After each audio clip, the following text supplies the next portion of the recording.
The grass starter is the first Pokemon we meet in a new region. And because it's the first Pokemon, it's so important to get the designs right. Which is one of the main reasons I'm doing this reboot. I just wasn't happy with my previous designs. Usana is a diverse region full of creativity and traditions, which is what I hope to represent with this new design. By my count, we've only had 2 amphibian starters, so for my grass-type starter, I decided to go with a red-eyed tree frog. The Usanan starters have multiple shared themes. All are endangered or conservation-related animals that evolve into invasive ones. They are also inspired by popular actors and actresses either on TV or in movies, which we will talk more about individually. And their personalities and appearances are partially inspired by different genres of music. So a lot of concepts. Let's see if you guys think they come through. Now let's meet your Usanan grass starter. This is Ladpole, the territorial Pokemon. The name is a combination of lad and pole staff and sounds really close to tadpole. And if you've been following my channel for a while now, you probably already know a lot about this concept. But I want to talk a little more about the inspiration and design. Ladpole is a martial artist using his paintbrush as a pole staff to defend their territory. Red-eyed tree frogs are the symbol for the rainforest conservation group called the Rainforest Alliance, which is committed to protecting rainforests, fighting climate change, and much more. You may have even seen this symbol before as it's on many common household products. For the designs, I think the Ladpole line was one of the harder challenges. With Greninja as a starter, it was going to be difficult to get away from Froakie's design. But I'm actually really happy with this new take on it. It's a much more active pose, which is important since this guy is fast. And the color palette is that of a red-eyed tree frog, with the shiny being a nice midnight blue.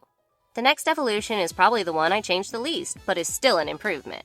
This is Hop on Guard. The name Hop on Guard is a combination of hop, on guard, and avant-garde. Hop on Guard perch on the top of their staffs to monitor their territory. They practice painting and martial arts constantly and are always looking to expand their territory in search of new canvases to paint. In the original release of the Usana region, Hop on Guard was easily my favorite design of the grass line, and I think that's reflected in the fact that I didn't change a lot. Though there are changes, such as the overall color, and the pose is more organic. I also made the tops of the legs resemble the puff top pants commonly seen in kung fu movies. Oh yeah, and I gave him this paint splot pattern. Hop on Guard is inspired by the Cuban tree frog, which is invasive to the US and is a more drab green color. And it's bulkier than the red-eyed tree frog. You might have noticed the new hidden ability called Quick Stance. This Pokemon's evasion is raised when hit with a physical move, which is in reference to the trope of a martial artist getting hit and then learning how to counter it. I think the main difference in this design is I realized last time I went more ninja and what I wanted was more of a kung fu master. Speaking of, let's see the master himself. This is Crow Kimbo, and the name is a combination of Croak and Akimbo because he's now a dual-wielding martial arts master.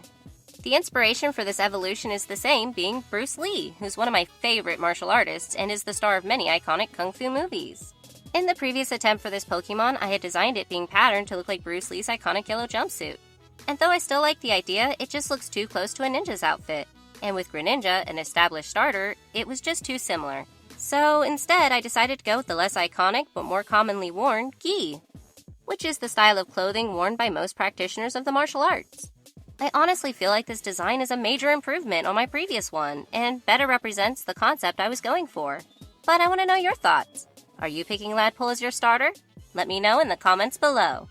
Oh, and I almost forgot to mention, but each starter takes mild inspiration from a style of music, and the Ladpole line is mildly inspired by classic Japanese folk music. Its dedication and temperance are themes I feel like are conveyed in Japanese folk music enduring the test of time. And that's your Usana grass starter. I hope you guys liked the video, and you can let me know by hitting that like button. And if you aren't subscribed, you should be, so you don't miss out on more fakemon and chaos.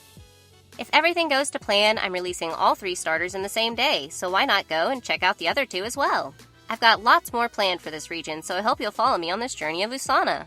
That's all for now. Until next time.